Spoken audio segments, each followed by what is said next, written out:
Hey everyone, it's Knox, the herbalist, phototherapist. Today we're making rosemary oil.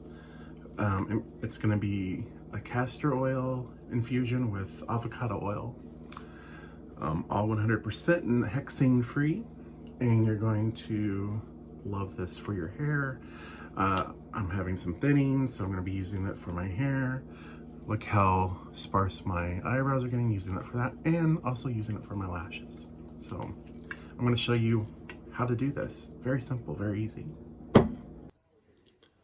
Hey everyone, here's the rosemary. Now you want to dry it out for a couple days. You don't want it to lose the greenery completely. Now my hands are washed, sanitized, and the counter I'm using has been sanitized with an alcohol based spray that with water. You would never want to use a household cleaning agent, anything with harsh chemicals. You could use vinegar. You can make a alcohol rub out of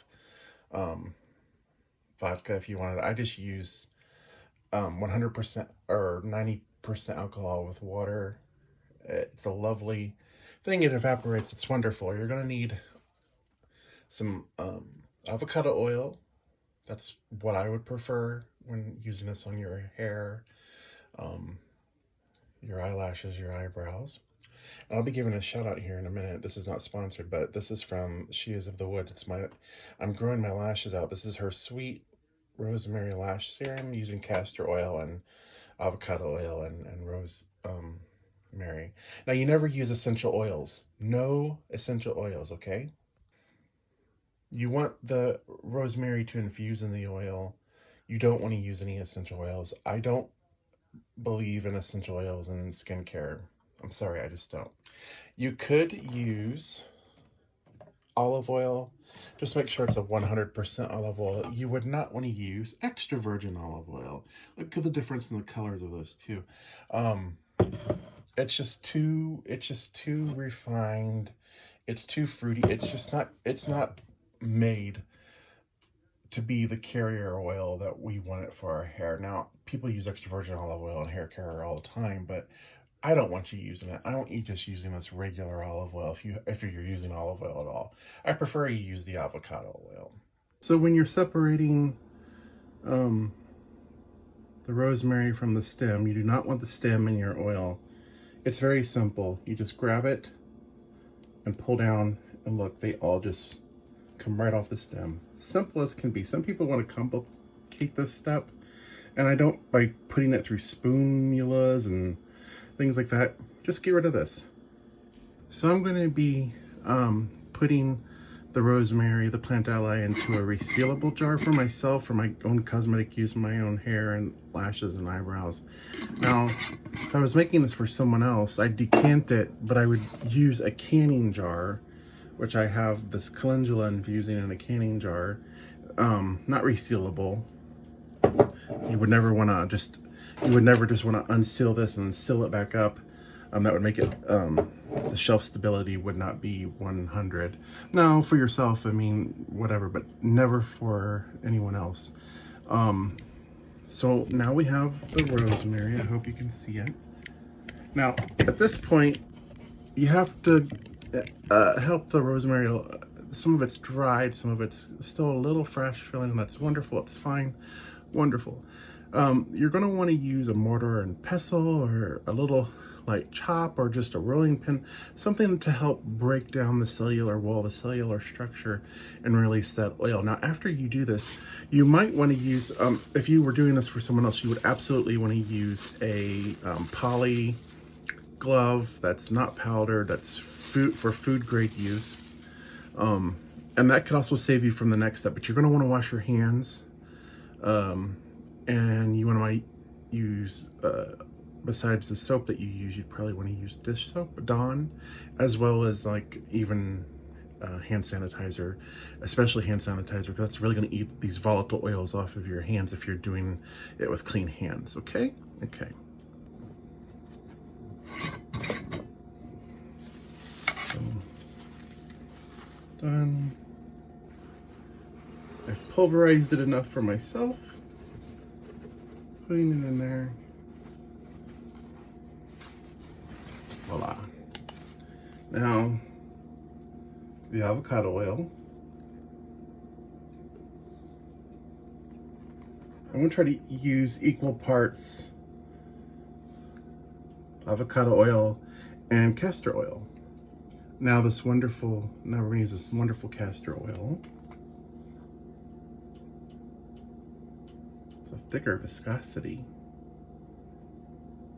It's lovely.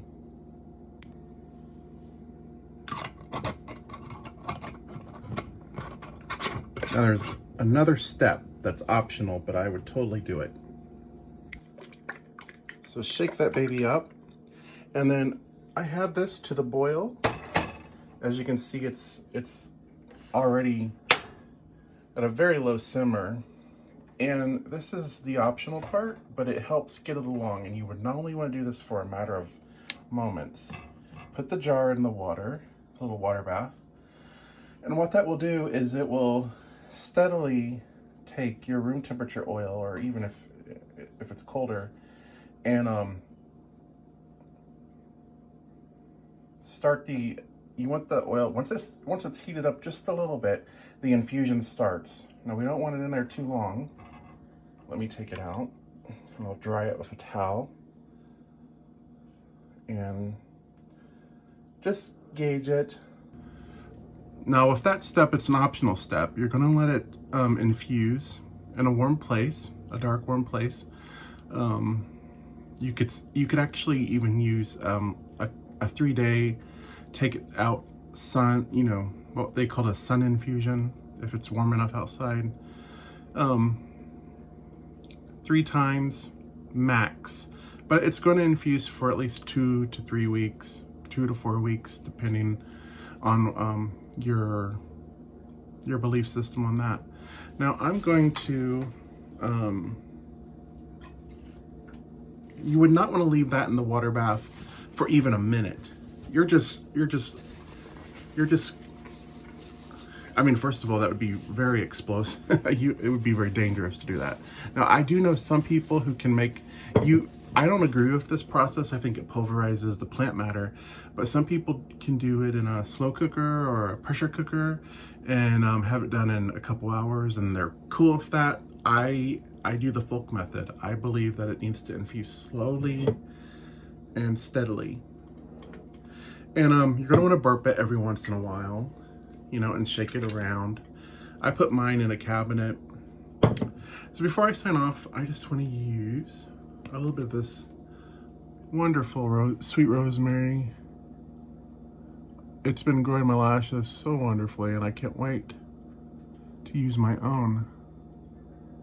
Now you have a reason to grow rosemary in your garden. This is Knox signing off. Thank you guys. I hope this was informational and informal for you. Avocado, castor, well, I guess it's just a rosemary hair oil is what it is. From one herbalist, phototherapist to you. Very easy peasy. And you would decant, you'd want to use, I should have pulled all this out. You'd want to use a strainer and, sorry, pretty loud, and a cheesecloth, or I think it's called a nut milk bag. So that, well, for me, with the rosemary, this strainer would probably be enough. But yes, and you, of course, if you're doing this for other people's sanitary, you're gonna want to wear gloves and keep everything sanitized through the whole process, especially with, you know, everything we've been going through. All right.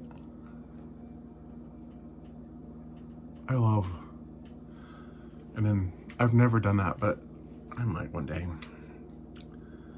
I love her products. She is of the wood. April Graham, Wildwood Apothecary. Look her up. Non-sponsored, but I love her.